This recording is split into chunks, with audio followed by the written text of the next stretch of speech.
Well guys, I went and saw an advanced screening of the new film Drop, and I went into this thinking it might be a story about my love life or me doing one of these. You're disgusting. But alas, it wasn't, so we're all safe. In fact, this is a new horror date film. Let's look deeper at it.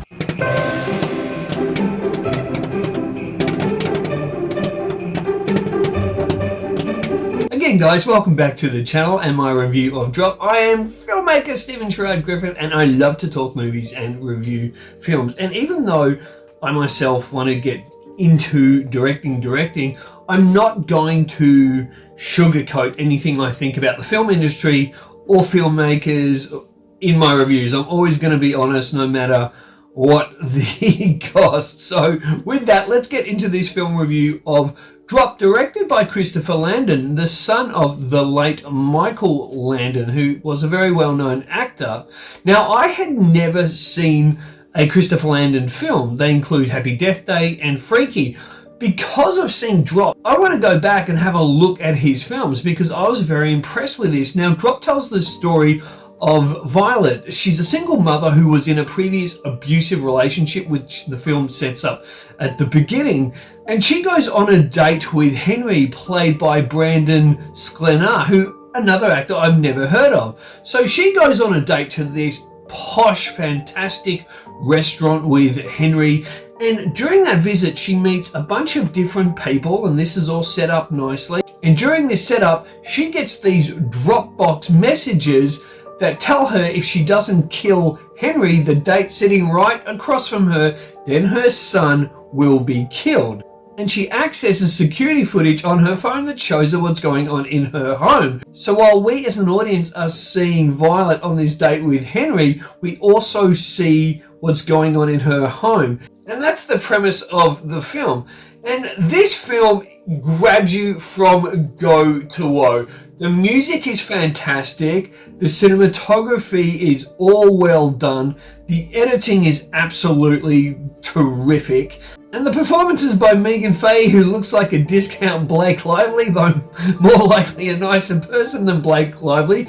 Her performance is fantastic. Now, I had never heard of her, and I never heard of Brandon Sklenar either, who to me kind of looked like a younger, discounted Gerard Butler minus the bad boxing nose, and both of these actors were fantastic. Their performances were great.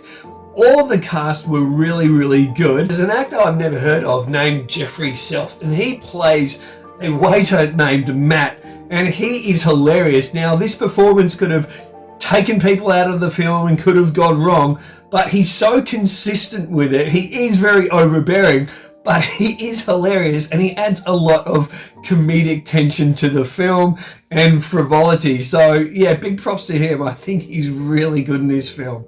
And this film is made really well. Now, Christopher Landon, this guy knows how to direct. Now, Drop may not be your preferred film. You may think this film's better or that film's better, but just to look at the way that this guy directed, every frame you can see was planned. Every frame, he knew exactly what he's doing. If you want to see a film, especially if you're a young filmmaker or you just love the art and craft of film and you want to see a director almost at his peak within the using techniques of filmmaking, including techniques like racking focus and just creating such a like Hitchcock tension, then Drop is a film for you.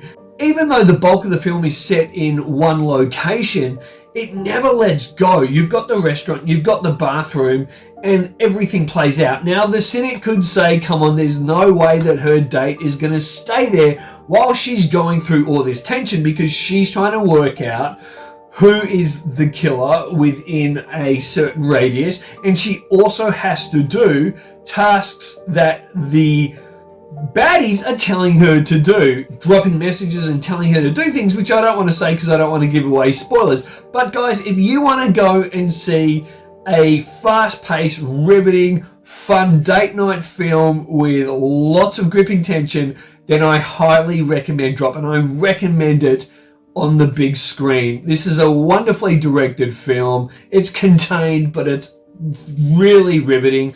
Go see it, guys. You won't be sorry. I'm going to give Drop a 8 out of 10 and a B+, and I think it's worth it. And I would definitely buy this on DVD. Thanks so much for watching, guys. Please make sure to smash that notification bell, subscribe, leave a comment. Let me know, have you seen Drop? And if so, what did you think of it? And until next time, guys, keep looking at film a little bit deeper.